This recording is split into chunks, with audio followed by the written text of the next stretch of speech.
Hello, my power plants, and welcome to this week's countdown. This week will be my top 10, and it's top 10 bosses in Dark Souls.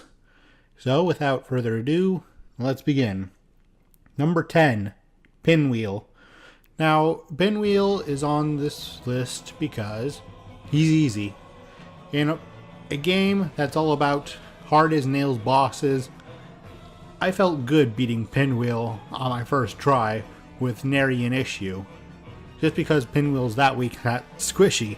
I've heard tales tell that Pinwheel can actually do damage to you, but I've never seen it myself, so I can only take these as unsubstantiated rumors. Now let's move on to number 9, Asylum Demon. Now the Asylum Demon ranks quite high on my top 5 first bosses, but here in the overall listings of bosses of Dark Souls, he's ranking a little bit lower. And as I said back in my top 5 opening bosses, he's a good introductory boss, but that's about the length and breadth of it. So let's move on to number 8, Bed of Chaos. Now, Bed of Chaos, I've heard a lot of negative things about, but I personally like it, if only because as you take down each part of the Bed of Chaos, that part does not come back when you re-enter the fog wall. Now, I do understand that a lot of people get frustrated by getting knocked off all the time, and I did too, but not enough to really warrant some of the vitriol I've heard towards this boss, in my opinion. And with that, let's move on to number 7, Arcturus. Now, this is the one and only DLC boss on this list, to his dubious honor, and I felt this boss was overall uninteresting, I suppose is the word I would use. He's a great boss fight, and probably the pinnacle of the get good boss archetype for Dark Souls 1, but overall the boss fight just, I never felt engaged by it, but it was good to see Arcturus at least, after hearing all about him from his great sword in the description. But anyway, let's move on to number 6, Moonlight Butterfly. Now, despite this clearly being a moth and not a butterfly, Moonlight Butterfly, I could give this spot on the list just because Moonlight Butterfly is so beautiful, and his boss fight isn't all that strenuous. It comes down to a lot when you face Moonlight Butterfly, whether or not you have enough Estus and are good enough at your dodge rolls to survive the fight. It's basically a drawn out endurance fight, in a sense.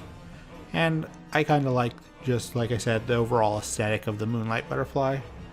But with that said, let's move on to number 5, the Four Kings.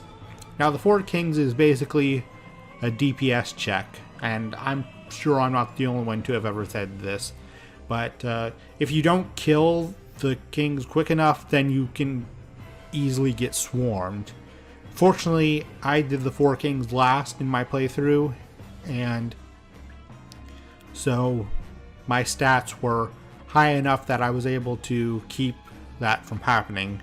But overall, as one of the 4 great souls, the Four Kings was a decent boss fight, and I liked it.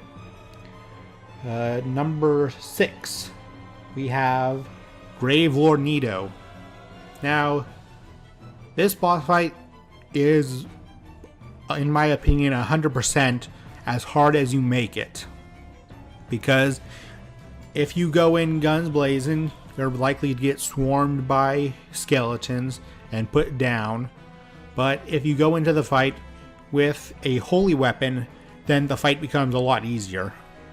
Also, it's something to note about this boss fight that keeps it from being any higher, is how every time you go to the boss fight, you have to drop down, and that takes out a good chunk of your HP. And you have to basically burn an Estus at the start of the fight no matter what, and I felt this was enough to warrant a few docking of points. But anyway, we move on to number 8, the Bell Gargoyles. Now, the Bell Gargoyles are one of the earlier bosses, and So I didn't know what I was doing at this point.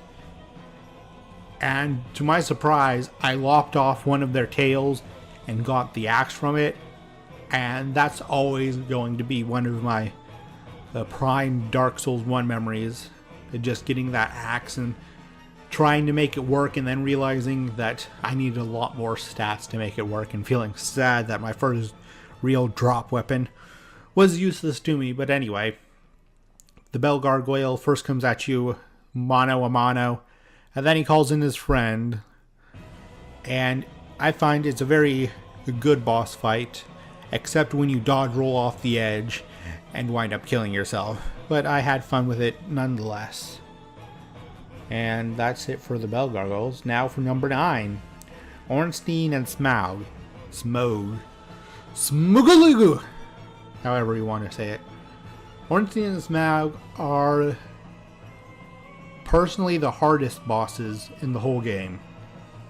And I do not want to discuss how many times I died to these two. But just know it was quite a number of times. But the diametric battle styles of both Ornstein and Smaug, how when you fell one, the other takes on their attributes. There's just so much interesting about this boss fight that even if it is very difficult and will very much kick your butt, I still enjoyed it. I never got too frustrated at them. I never felt like, oh, the game is plotting against me. I always felt, oh, I'm not good enough to get the win this time. But I grounded out and eventually came away with the victory, and I was rather pleased. And finally, for number 1, the top of the litter, Great Grey Wolf Sif. Now, if you did the DLC before coming on to Sif, those feels, man. Having to put down the poor puppy that you saved in the abyss, it's just, it gets you right here, man. I felt awful having to put down Sif, but as a boss fight, he's a good one. That extra layer of first having to put down his master and now having to put him down is just very sad, and I appreciate it a lot. But anyway, that is our list. Pinwheel, Asylum Demon, Bed of Chaos, Arcturus, Moonlight Butterfly, Four Kings, Nito the Gravelord, Bell Gargoyles, Ornstein and Smaug, and finally, Great Grey Wolf Sif. Thank you for joining me on this week's countdown. Remember to look forward to my book review in a couple of days. It will be dropping on the 10th. And remember to like, comment, subscribe, tell a friend, ring the little dingly bell. And until next time, get off my lawn, you filthy casuals.